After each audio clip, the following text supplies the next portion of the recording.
Hello students, मेरा नाम है Rajesh Chamola, teacher science ICT virtual class Dehradun से। और आज की क्लास में हम बात करने वाले हैं class 9th subject science chapter number 12 ध्वनि के ऊपर। अपनी पिछली क्लास में हमने इस चैप्टर को स्टार्ट किया था और हमने समझा था ध्वनि जो है एक प्रकार की ऊर्जा ही है, ऊर्जा का ही एक रूप है।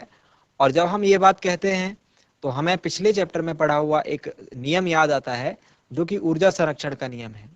वो नियम ये कहता है कि ऊर्जा को ना तो हम उत्पन्न कर सकते हैं और ना ही उसे नष्ट कर सकते हैं। सिंपली ध्वनि के लिए भी ये बात लागू होती है, क्योंकि ध्वनि उत्पन्न करने के लिए हमें कुछ ना कुछ कार्य करने की आवश्यकता होती है। सपोज किसी सतह को खुरचकर, घर्षण द्वारा, हवा द्वारा आदि, इन सभी क्रियाकलापों से हम क्या कर सकते हैं, ध्वनि को उत्पन्न कर सकते हैं। हमने ये भी देखा था कि ध्वनि संचरण किस प्रकार से करती है। ध्वनि का संचरण मतलब ध्वनि का चलना। स्टूडेंट्स, एक इंपॉर्टेंट बात पिछली क्लास में जो डिस्कस हुई थी उसको मैं आज फिर से आपको बताना चाहूंगा कि ध्वनि को संचरण के लिए या फिर चलने फिरने के लिए किसी मीडियम की आवश्यकता होती ही है। मतलब अगर निर्वात में बात की जाए, वैक्यूम में बात की जाए, तो ध्वनि का संचरण निर्वात में नहीं होता, क्योंकि माध्यम के कणों के आधार पर, माध्यम के कणों पर निर्भर होता है ध्वनि की गति। तो अगर माध्यम उपस्थित है और माध्यम में कण होंगे तो उन्हीं कणों की सहायता से ध्वनि क्या होती है, ध्वनि का संचरण होता है। सपोज हम एक माध्यम की बात कर रहे हैं जो सबसे इजीएस्ट माध्यम है, जो सबसे इजीएस्ट वे है ध्वनि के चलने के लिए, ध्वनि के संचरण के लिए, और वो है वायु। वायु में आपको पता है बहुत छोटे छोटे कण होते हैं और यही कण जो होते हैं ध्वनि के संचरण का माध्यम बनते हैं। अपनी पिछली क्लास में हमने बात करी थी संपीड़न और विरलन की। संपीड़न और विरलन को हमने इस प्रकार से समझा था स्टूडेंट्स कि जब वायु में ध्वनि जो है संचरित होती है तो दो प्रकार के वायुदाब क्षेत्र बनते हैं, उच्च वायुदाब क्षेत्र और निम्न वायुदाब क्षेत्र। उच्च वायुदाब क्षेत्र में हमने देखा था जो कण होंगे वो नजदीक होंगे, ठीक है, उसको हम संपीड़न कहते थे।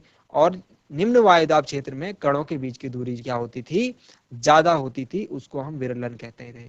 इसके अलावा एक और इंपॉर्टेंट बात, ध्वनि तरंग के रूप में संचरण करती है। संचरण किस रूप में होता है, तरंग के रूप में।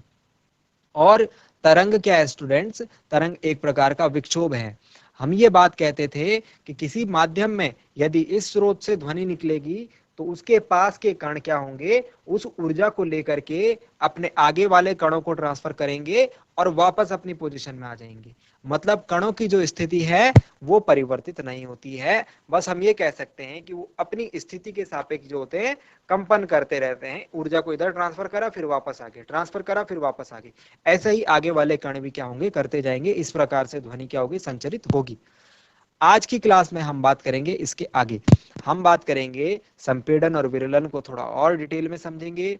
इसके अलावा हम ध्वनि के अभिलाक्षणिक गुणों की बात करेंगे और हम ये भी देखेंगे कि ध्वनि जो है अनुप्रस्थ है या फिर अनुदैर्ध्य प्रकार की है, तो उनको भी हम डिस्कस करेंगे कि अनुदैर्ध्य क्या होता है, अनुप्रस्थ क्या होता है। तो आज की क्लास में कुछ इंपॉर्टेंट बातें हमको और समझनी है। तो ये सारी बातें जो है स्टूडेंट्स कॉन्सेप्चुलाइज है, थियोरेटिकल है, न्यूमेरिकल नहीं है। न्यूमेरिकल करते वक्त आप थोड़ा काम करते हैं तो आपको इंटरेस्ट आता है, इन बातों को समझना भी इंपॉर्टेंट है। अगर आपको इन बातों को याद रखेंगे तो आगे जाकर के हम चैप्टर के लास्ट में जब एक्सरसाइज में पहुंचेंगे वहां पर आपको इससे बहुत ज्यादा हेल्प मिलने वाली है। तो चलते हैं स्मार्ट बोर्ड स्क्रीन की तरफ और समझते हैं ध्वनि के चैप्टर में आगे की कुछ इंपॉर्टेंट बातों को। स्टूडेंट्स, हमने देखा था कि सपोज एक ये ध्वनि स्रोत है और इस ध्वनि स्रोत से क्या होती है, ध्वनि निकलती है। तो इसके आसपास के जो कण हैं उनमें क्या होता है, उनमें कंपन होने लगता है, ठीक है। तो दो प्रकार के क्षेत्र हमने देखा था बनते हैं। एक प्रकार से बनता है उच्च वायुदाब का क्षेत्र और एक प्रकार से बनता है निम्न वायुदाब का क्षेत्र। उच्च प्रकार के वायुदाब क्षेत्र में जो कण होते हैं वो एक दूसरे के बहुत नजदीक होते हैं, लेकिन निम्न प्रकार के वायुदाब क्षेत्र में ये कण जो होते हैं एक दूसरे से काफी दूरी पर स्थित होते हैं, ठीक है। इस प्रकार से होता है, ठीक है। यहाँ पर आप देख रहे हैं इस जगह पर जो कण है वो नजदीक हैं, दैट मीन्स कि उच्च वायुदाब क्षेत्र यहाँ पर बन रहा है, और यहाँ पर जो कणों के बीच की दूरी है वो थोड़ा अधिक है, यानी कि निम्न वायुदाब का क्षेत्र है, और निम्न वायुदाब का क्षेत्र है और निम्न दाब का क्षेत्र है, सॉरी, और यहाँ पर इस पार्ट को हम कहते हैं विरलन। इन्हें इंग्लिश में कंप्रेशन और रेरफैक्शन कहते हैं, तो इसी वजह से हम इसे सी और आर से डिनोट करते हैं, ठीक है ना, इसमें कोई इशू नहीं होगा। चलिए फिलहाल आगे की बात को समझते हैं। हमने संपीड़न और विरलन को समझा। अब होता क्या है स्टूडेंट्स कि जब ध्वनि जो है, हम कहते हैं ध्वनि तरंग के माध्यम में कैसे चल रही है, तो ये जो कंप्रेशन वाले जो कण हैं, ये इस ऊर्जा को क्या करते हैं, फिर आगे ट्रांसफर करते हैं और वापस अपनी पोजीशन पर आ जाते हैं। फिर ये जो आगे वाले कण हैं, ये फिर आगे इस ऊर्जा को ट्रांसफर करते हैं और फिर वापस अपनी जगह पर आ जाते हैं। तो आप देख रहे हैं कि यहाँ पर कणों की गति जो है वो आगे पीछे हो रही है, ठीक है, आगे एंड पीछे कैसी हो रही है, आगे पीछे की ओर गति। ये बात आप ध्यान रखिए, आगे पीछे की ओर गति, क्योंकि अभी हम आगे जब एक और टॉपिक पढ़ेंगे अनुप्रस्थ अनुदैर्ध्य, वहां पर ये काम आएगा हमारा, ठीक है। गति कैसे हो रही है कणों की, आगे पीछे की ओर, ठीक है। और इस प्रकार से क्या होता है, फिर ये जो ऊर्जा होगी ये आगे पहुंचाई जाएगी, फिर आगे पहुंचाई जाएगी, फिर आगे। तो इस प्रकार से क्या होता है, ध्वनि एक तरंग के रूप में क्या होती है, आगे की तरफ ट्रांसफर हो जाती है, ठीक है। इसे हम ध्वनि तरंग कहते हैं, ठीक है ना। तो ये था संचरण में, इस प्रकार से क्या होता है, ध्वनि का संचरण होता है, आगे पीछे की ओर जो होते हैं कण वो गति करते हैं, ठीक हो गया। माध्यम की हमने बताया था, माध्यम की आवश्यकता होती है। वो माध्यम कौन कौन से होंगे, वो माध्यम कौन कौन से होते हैं, जैसे हम सबसे इजीएस्ट जो माध्यम हमारे पास वो है वायु। इसके अलावा जल में भी क्या होती है, ध्वनि का संचरण होता है। इसके अलावा जो स्टील है उसमें भी ध्वनि का संचरण होता है आदि। कहाँ नहीं होता है ध्वनि का संचरण, निर्वात में, क्योंकि निर्वात में कोई माध्यम नहीं होता, तो निर्वात में ध्वनि का संचरण नहीं हो पाता है, ठीक है ना। निर्वात में ध्वनि का संचरण नहीं हो पाता है। चलिए इसके बाद हम बात करते हैं कि ध्वनि तरंगे किस प्रकार की तरंगे हैं, अनुदैर्ध्य तरंगे हैं या फिर अनुप्रस्थ तरंगे हैं। तो ध्वनि तरंगों के ऊपर हम अब बात कर रहे हैं। पहले हम अनुदैर्ध्य और अनुप्रस्थ तरंगों को समझते हैं कि अनुप्रस्थ तरंगे और अनुदैर्ध्य तरंगे क्या होती है, फिर आप मुझे खुद से बताएंगे कि ध्वनि तरंगे अनुदैर्ध्य हैं या फिर अनुप्रस्थ हैं। देखिए अनुदैर्ध्य तरंगों में क्या होता है स्टूडेंट्स,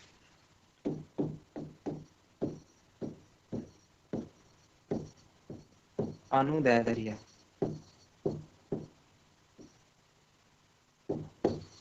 तरंग, अनुदैर्ध्य तरंग में कण जो होते हैं स्टूडेंट्स वो आगे पीछे की ओर गति करते हैं। जो उनमें कंपन होता है वो कण एक स्थान से दूसरे स्थान तक नहीं जाते, एक स्थान से दूसरे स्थान तक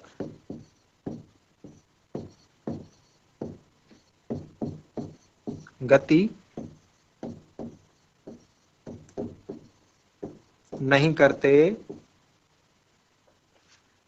कैसे करते हैं गति, ये अपनी विराम, अपनी जो इनकी अवस्था होती है, अपनी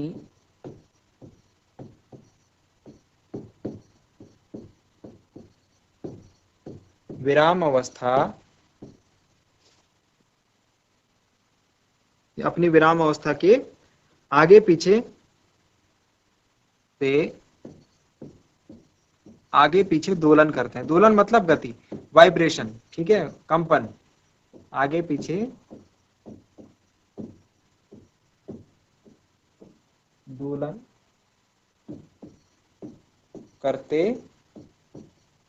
हैं। मतलब ये कण है तो ये आगे पीछे इस प्रकार से जो होगा गति करेगा।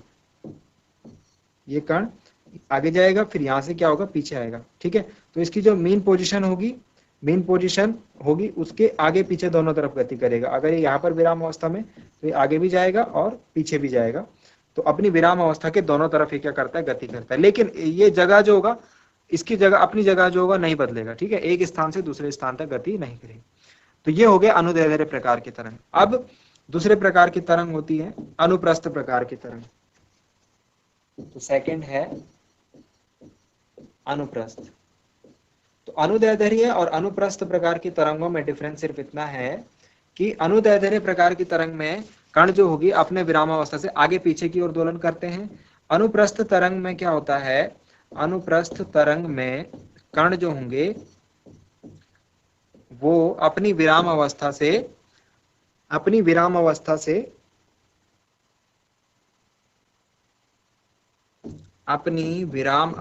से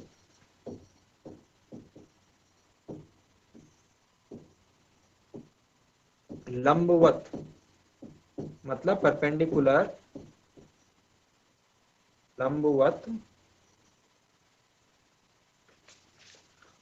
ऊपर नीचे की ओर गति करते हैं। ऊपर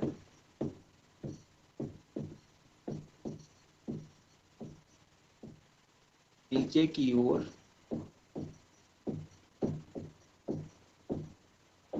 गति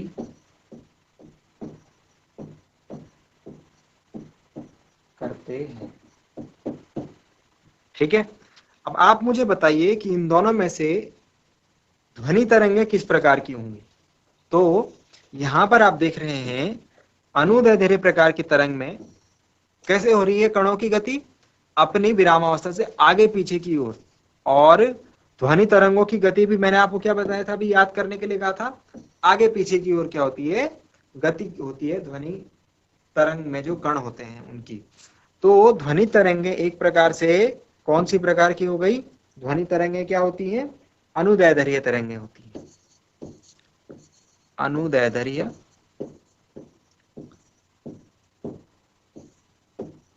तरंगे। ठीक है, अनुप्रस्थ तरंग का मतलब क्या बताया था कि ये कण है सपोज, यहाँ साइड पर बता रहा हूं, और लंबवत ऊपर नीचे, लंबवत मतलब ऐसे ऊपर जाएगा कण, ऐसे नीचे गति करेगा। ठीक है, अपनी लंबवत, अपनी विरामावस्था के लंबवत ऊपर नीचे की ओर गति करता है। तो ऊपर नीचे इस प्रकार से क्या होगा, गति करेगा। ठीक है ना। कौन से होते हैं, प्रकाश के जो कण होते हैं वो एग्जाम्पल में आप इसमें लिख सकते हैं प्रकाश के कण। ठीक है, जो प्रकाश की गति होती है, प्रकाश तरंगों की जो गति होती है, उसमें जो कण हैं वो इस प्रकार से गति करते हैं। ये आप आगे की क्लासेस में जाकर के पढ़ेंगे, अभी हम सिर्फ ध्वनि तरंगों के ऊपर बात करते हैं। ठीक है, तो ध्वनि तरंगे किस प्रकार से हो गई, ध्वनि तरंगे हो गई अनुदैर्ध्य तरंग। अनुदैर्ध्य तरंग में क्या होगा, अनुदैर्ध्य तरंग में माध्यम के कणों का विस्थापन जो होगा वो एक स्थान से दूसरे स्थान तक नहीं होगा, बल्कि अपनी विराम अवस्था से आगे पीछे दोलन वो करेंगे। ठीक है ना। चलिए फिलहाल आगे बढ़ते हैं। अभी हम बात करेंगे ध्वनि तरंगों के अभिलक्षण। अभिलक्षण मतलब उनके गुण, कैरेक्टरिस्टिक गुण जो वो अपने साथ लेकर चलते हैं। तो हम यहाँ पर 3 ध्वनि तरंगों के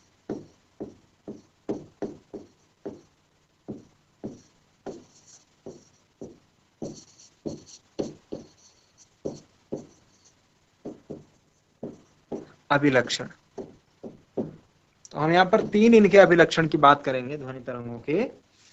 उनमें से एक है नंबर 1 आवृत्ति। आवृत्ति यानी फ्रीक्वेंसी।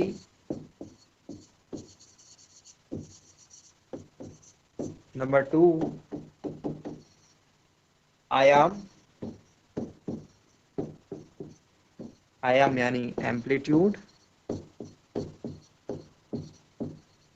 एंड नंबर 3 इज वेग। वेग यानी तरंग वेग, इसको हम कहते हैं वेव वेलोसिटी, या फिर वेलोसिटी भी आप इसे कह सकते हैं। ओके, तो इन 3 अभिलाक्षणिक जो गुण हैं ध्वनि तरंगों के, उनके ऊपर हम आज बात करने वाले हैं।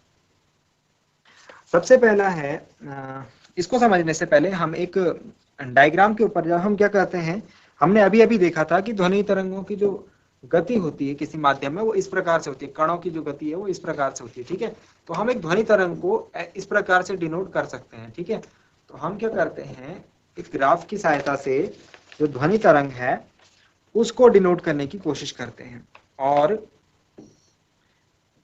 उसके जो दाब है, उसके जो आयतन है, उन क्षेत्रों के आधार पर, उसके घनत्व है जो उसके क्षेत्रों के आधार पर। तो हम बात करते हैं कि जो ध्वनि तरंग है वो कुछ इस प्रकार से चलती है।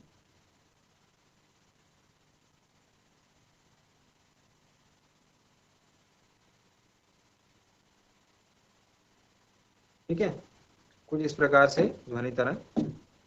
अब हमने अभी बात करी थी कि ध्वनि तरंग में दो चीजें होती हैं। नंबर वन क्या होता है, नंबर वन होता है कंप्रेशन यानी संपीड़न, और नंबर दो होता है विरलन। ठीक है, तो संपीड़न और विरलन। यहां पर जो संपीड़न है उसको हम दिखाते हैं शिखर के द्वारा। मतलब शिखर मतलब ये जो टॉप वाला पार्ट है ये दिखाता है संपीड़न को, और यहां पर इसको नाम दिया जाता है श्रिंग। क्या नाम दिया जाता है, श्रिंग। और जो टॉप है, बॉटम है, मतलब ये वाला पार्ट, इसको कहा जाता है, इसलिए दिखाया जाता है विरलन के लिए, और इसको कहा जाता है गर्त। ओके, इसको कहा जाता है गर्त। शिखर को हम कहेंगे श्रिंग, और घाटी जिसको बोलते हैं घाटी, उसको हम कहते हैं गर्त। ठीक है ना, बात समझ में आ गई कि हम कैसे इसको रिप्रेजेंट कर रहे हैं। वो है श्रिंग और गर्त। श्रिंग मतलब संपीड़न और गर्त मतलब विरलन। अच्छा, इसमें जो सबसे पहले हमको कुछ इसके टर्मिनोलॉजी सीखनी है, कुछ इसमें पॉइंट्स जो हैं वो पढ़ने हैं। तो नंबर वन हम जो पॉइंट पढ़ने वाले हैं, श्रिंग और गर्त आपको याद रहेगा। शिखर जो होता है उसको हम श्रिंग कहते हैं, और जो घाटी होती है, घाटी मतलब जो ये नीचे वाला पार्ट है, इसको हम गर्त कहेंगे। ये इसकी माध्यावस्था है, मीन पोजीशन है। ओके, मीन पोजीशन के आप देख रहे होंगे कि इसके ही ऊपर जा रहा है और इसके ही नीचे आ रहा है। ठीक है, ये मतलब ये वैल्यू जो है वो फिक्स है। तो इस प्रकार से आपको इस ग्राफ के ऊपर ध्यान देना है।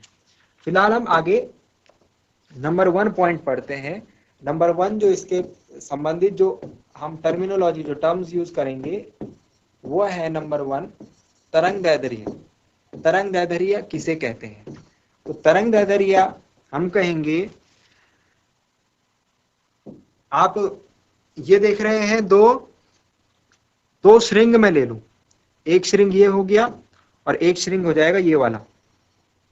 ठीक है, तो इनके बीच की दूरी को, या फिर मैं गर्त ले लूं, एक गर्त मैंने ये वाला ले लिया और एक गर्त मैंने ये वाला ले लिया, इनके बीच की दूरी या फिर इनके बीच की दूरी। तो जो दो क्रमागत श्रिंग के बीच की दूरी ले लीजिए, चाहे दो क्रमागत गर्त के बीच की दूरी ले लीजिए, उसे हम कहते हैं तरंग का तरंग दैर्ध्य। उसे हम कहते हैं तरंग का तरंग दैर्ध्य। तो आप क्या लिखेंगे तरंग दैर्ध्य में? तरंग दैर्ध्य में लिखेंगे दो क्रमागत श्रिंग, या गर्त भी ले सकते हैं उसकी जगह पे। ठीक है, दो क्रमागत श्रिंग या दो क्रमागत गर्त के बीच की दूरी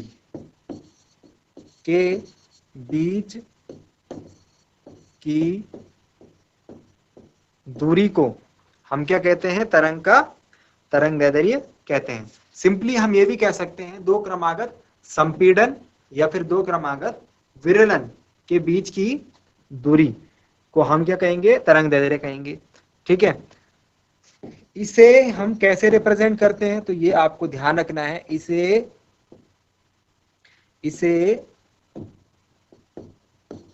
ऐसे रिप्रेजेंट करते हैं। अब आप कहेंगे ये क्या है? इसे आप पहली बार देख रहे होंगे ना, बहुत सारे स्टूडेंट्स इसे पहली बार देख रहे होंगे। ये आपको एच जैसा दिख रहा होगा, उल्टा एच, ओके। इस प्रकार से आप इसे बनाएंगे, ठीक है। तो इसे हम कहते हैं लैम्डा। मैं यहाँ पर लिख देता हूं लैम्डा, आप लिखेंगे नहीं, मैं जस्ट आपके प्रोनाउंसिएशन के लिए बता रहा हूं। इसको हम क्या कहते हैं, लैम्डा। इसे लैम्डा द्वारा प्रदर्शित करते हैं, इसे लैम्डा द्वारा प्रदर्शित करते हैं। इसे क्या कहते हैं स्टूडेंट्स, लैम्डा। लैम्डा मतलब तरंग दैर्ध्य करते हैं, ठीक है। दो, तीसरी चीज, इसका एसआई मात्रक, इसका एसआई मात्रक। तो इसका एसआई मात्रक क्या होगा, इसकी यूनिट क्या होगी स्टूडेंट्स, इसकी यूनिट वही होगी, हम क्या कर रहे हैं, दूरी तो नाप रहे हैं, और दूरी का जो एसआई यूनिट होती है वो मीटर होती है। तो इसका एसआई मात्रक भी क्या होता है, मीटर होता है, मीटर होता है। आप स्मॉल एम लिख करके भी इसको रिप्रेजेंट कर सकते हैं। तो ये फर्स्ट हमने आज पढ़ा तरंग दैर्ध्य। तो तरंग दैर्ध्य क्या हो गया, दो क्रमागत संपीड़न, ये दो क्रमागत विरलन, या फिर दो क्रमागत श्रृंग, या फिर दो क्रमागत गर्त के बीच की दूरी को हम तरंग का तरंग दैर्ध्य कहते हैं। इसे हम लैम्डा से प्रदर्शित करते हैं। इसका एसआई मात्रक हो गया मीटर, ठीक है ना। चलिए, इसके बाद नेक्स्ट हम जो पढ़ेंगे वो है आवृत्ति। तो आवृत्ति मतलब है कि कितनी बार, सपोज हम कोई किसी ढोल को पीट रहे हैं, ठीक है, और किसी ढोल को हम बार बार पीटेंगे तो उससे ध्वनि उत्पन्न होती है ना। तो आवृत्ति को हम सिंपली ये रिप्रेजेंट कर सकते हैं कि एक सेकंड में हम उस ढोल को कितनी बार पीटते हैं वो उसकी आवृत्ति हो जाएगा, एक सेकंड में, ठीक है। आवृत्ति फ्रीक्वेंसी मतलब एक सेकंड में तरंग के दोलनों की कुल संख्या। तो हम क्या कह सकते हैं कि एक सेकंड, अभी हमने एग्जांपल दिया था ढोल वाला, लेकिन ध्वनि तरंग के पॉइंट ऑफ व्यू से हम क्या कहेंगे कि ये जो तरंग चल रही है, ध्वनि तरंग चल रही है, एक सेकंड में ये ध्वनि तरंग कितने दोलन पूरे कर लेती है, ठीक है। एक सेकंड में ये जो ध्वनि तरंग है कितने दोलन पूरे कर लेती है। एक दोलन को हम कैसे मेजरमेंट करते हैं, एक दोलन को हम ऐसे मेजरमेंट करते हैं कि मैक्सिमम से यहां तक और फिर वापस यहां से यहां तक, ये हो गया एक दोलन। एक दोलन को हम कैसे मेजरमेंट करते हैं, एक दोलन भी लिख लीजिए, यहां से लेकर यहां तक, मतलब अधिकतम मान से न्यूनतम गया, न्यूनतम से फिर अधिकतम आया, ये हो गया एक दोलन, ठीक है। तो एक दोलन कितने टाइम में पूरा हो रहा है और एक सेकंड में कितने दोलन पूरे हो रहे हैं, उसको हम कहते हैं उस तरंग की आवृत्ति, ध्वनि तरंग की, ठीक है। तो फिलहाल तो आज के लिए जो समय है हमारा वो यहाँ पर कंप्लीट हो रहा है। इसकी डेफिनेशन हम लिखेंगे अपनी अगली क्लास में। दोलन क्या होता है इसको और अच्छे तरीके से समझेंगे। आवृत्ति अभी इनकम्प्लीट है, इसको हम अगली क्लास में समझेंगे। फिलहाल के लिए इतना ही। उम्मीद करता हूँ आपको आज की क्लास पसंद आई होगी। मिलते हैं अगली क्लास में एक नए टॉपिक के साथ। बहुत बहुत धन्यवाद।